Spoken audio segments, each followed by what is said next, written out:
some basil. Today is the end of March, and the reason why we are doing that just because we want to have some early harvest. But it's very optional. It can be also direct sowing.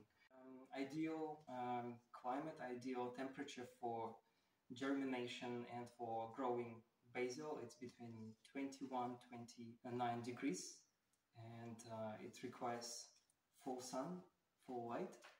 So if you grow indoors, make sure that you have enough light by providing with artificial lights. For basil to get germinated usually takes between 3 and 7 days, and to transplant from indoors outside or into a greenhouse it takes between 20-40 days. So by knowing this information you can calculate when you need to sow indoors. Also, if you know when is your last frost, you can calculate when you need to sow. We are sowing 1 month before our last frost. So let's get started and sow our basil.